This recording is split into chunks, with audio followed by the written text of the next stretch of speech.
ஆடி sale தள்ளுபடி up to 50%. Chennai Silks and Aha Oho Adi Sale. GT Holidays, South India's #1 travel brand. You know you are special when you're with GT Holidays.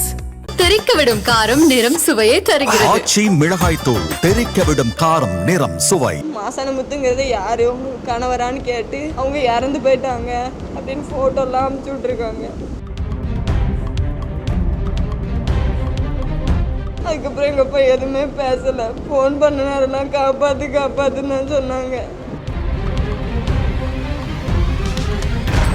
நெல்லை மாவட்டம் ராதாபுரம் அருகே உள்ள சுண்டவேலை கிராமத்தைச் சேர்ந்தவர் மாசானமுத்து. 44 வயதான இவர் கூலி வேலை செய்து பிழைப்பு நடத்தி வந்தார். இவரது மனைவி சாந்தகுமாரி. இந்த தம்பதிக்கு 2 மகள்களும் ஒரு மகனும் உள்ளனர். மாசானமுத்துவின் குடும்பம் வறுமையில் வாடிய நிலையில் சொந்த ஊரை விட்டுவிட்டு மாசானமுத்து மும்பை அருகே பூனே நகரத்தில் உள்ள இட்லி கடையில் வேலை செய்வதற்காக சென்றுள்ளார். இவருக்கு தமிழ் மொழியை தவிர வேற எந்த மொழியிலும் பேசவும் எழுதவும் தெரியாது. மாசானமுத்து 20 நாட்கள் அங்கு பணிபுரிந்த நிலையில் தொடர்ந்து வேலை செய்ய முடியாத சூழல் ஏற்பட்டுள்ளது. இதையடுத்து தமிழ்நாடு விரைவு ரயில் மூலமாக சென்னை வருவதற்காக பயணச்சீட்டு எடுத்துக்கொண்டு மும்பை ரயில் நிலையத்திற்கு சென்றுள்ளார். மாசானமுத்து மும்பை ரயில் நிலையத்தில் தமிழ்நாடு விரைவு ரயிலில் ஏறுவதற்கு பதிலாக வேறு ஒரு ரயிலில் தவறுதலாக ஏறி படுத்து தூங்கிவிட்டார். அடுத்த நாள் காலை கண்விழித்து பார்த்தபோது மாசானமுத்து மத்திய பிரதேசத்தில் உள்ள கஞ்ச் பசோடா என்ற ரயில் நிலையத்தில் இருந்துள்ளார். இதையடுத்து அங்குள்ள காவல்துறை அதிகாரிகள் மாசானமுத்துவை சந்தேகத்தின் பேரில்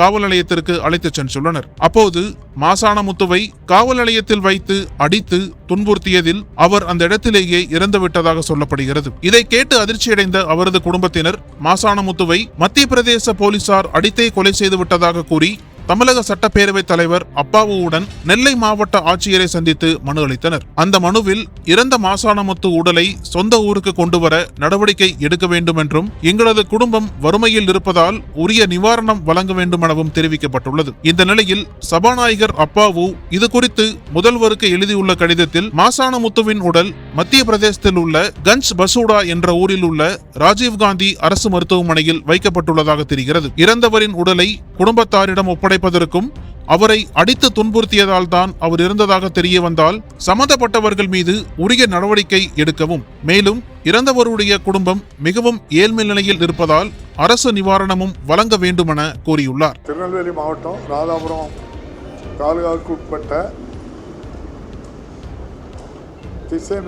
நம்முடைய சுண்டவளை என்ற கிராமத்தில் அப்ரகாம் நாடார் அவர்களுடைய மகன் மாசானமுத்து என்பவர் வயது 44, மகாராஷ்டிரா மாநிலம் பூனேவில் இட்லி கடையில் வேலை செய்வதற்காக சென்றிருந்தார். சென்ற இடத்தில் 20 நாட்கள் வேலை செய்த பின்பு தொடர்ந்து அந்த பணியும் அங்குள்ள சூழலும் இந்தியும் தமிழை தவிர வேறு மொழியும் தெரியாத காரணத்தினால் அவர் அங்கிருந்து ஊருக்கு வருவதற்கு புறப்பட்டு 2 தினங்களுக்கு முன்னால் அவர் தமிழ்நாடு எக்ஸ்பிரஸ் ட்ரெயினில் விரைவு வண்டியில் ட்ரெயின் டிக்கெட் எடுத்து ரயில்வே ஸ்டேஷனுக்கு வந்தவர் ட்ரெயின் மாறி ஏறியிருக்காரு. ஏறினவர் போய் ட்ரெயினில் படுத்துக்கிட்டார். காலையிலே எழுப்பி பார்த்தா மத்திய பிரதேச மாநிலம் போபால் பக்கம் கஞ்ச் பசோடா என்ற ஒரு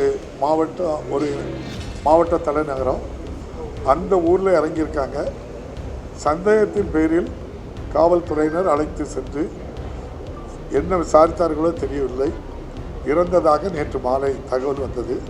அதற்கிடையில் அவர் ஒரு முறை பேசி இருக்கின்றார். என்ன நடந்தது என்பது அவருடைய மகள் இப்போது நீங்கள் கேட்டால் அவங்க தெளிவுபடுத்துவாங்க. எங்கள் அப்பா 8:43 முந்தின நாள் லைட்டு 8:43க்கு ஃபோன் அடித்து எங்கள் அம்மா பேர் சொல்லி என்னை காப்பாற்றுன்னு சொன்னாங்க. என்னை விட்டுருங்க, நான் வேலைக்கு வந்திருக்கேன் எங்கள் அப்பா சொன்ன சவுண்டு கேட்டுச்சு. திரும்ப அதே ஹிந்திக்கார நம்பருக்கு ஃபோன் அடித்து இது என்ன ஸ்டேஷன் ஒரு அண்ணனை வச்சு பேசி எந்த ஸ்டேஷன் கேட்கும்போது இது மத்திய பிரதேஷ் போகிற ட்ரெயின், எங்கள் அப்பா நான் கன்னியாகுமரி ட்ரெயினுன்னு சொல்கிறாங்க. மத்திய பிரதேஷ் போகிற ட்ரெயின் அப்படின்னு சொன்னேன். இத்தாருங்கிற இடத்துல 10:25க்கு இறக்கி விடுவேன்னு சொன்னாங்க. இறக்கி விட்டு நாங்கள் ஒரு போலீஸ்ட்ட ஒப்படைச்சிருங்க எங்கள் அப்பாவை அப்படின்னு சொன்னோம். 25க்கு நான் இறக்கி விட்டு போலீஸ்ட்ட ஒப்படைச்சிட்டேன்னு அந்த ஹிந்திக்காரன் அங்கே சொல்லிட்டாங்க. திரும்ப அவங்க ஃபோன் எடுக்கலை. அதுக்கப்புறம் நேற்று நான் 6 மணி போல் எங்கள் அம்மாக்கு ஒரு ஃபோன் வந்துச்சு. இப்படி மாசானமுத்துங்கிறது யார் கணவரான்னு கேட்டு அவங்க இறந்து போயிட்டாங்க அப்படின்னு ஃபோட்டோலாம் அனுப்பிச்சி விட்ருக்காங்க. அதுக்கப்புறம் எங்கள் அப்பா எதுவுமே பேசலை. ஃபோன் பண்ண நேரம்லாம் காப்பாற்றுன்னு தான் சொன்னாங்க.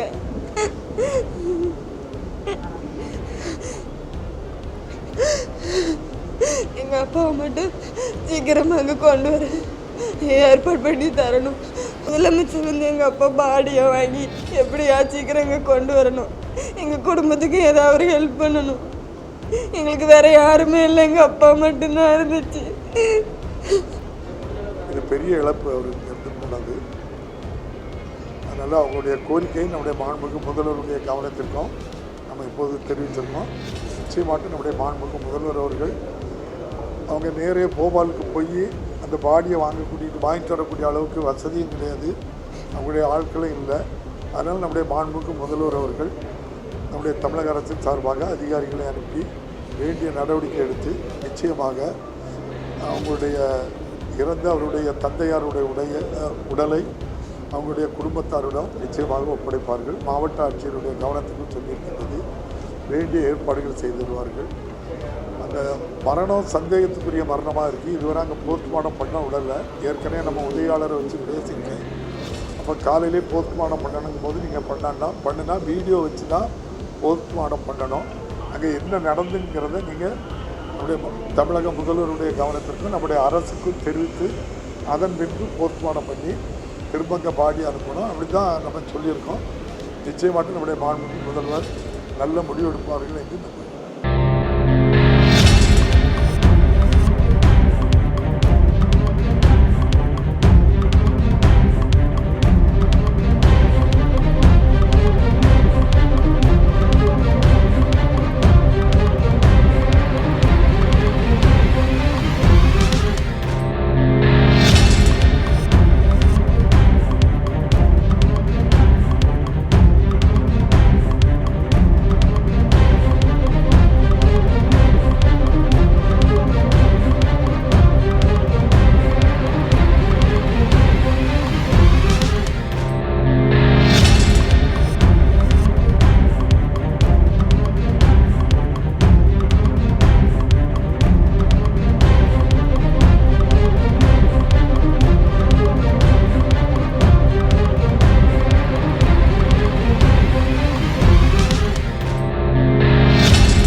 அனல் பறக்கும் செய்திகளை அப்டேட் செய்து கொள்ள நக்கீரன் களத்தை இப்பவே சப்ஸ்கிரைப் பண்ணுங்க.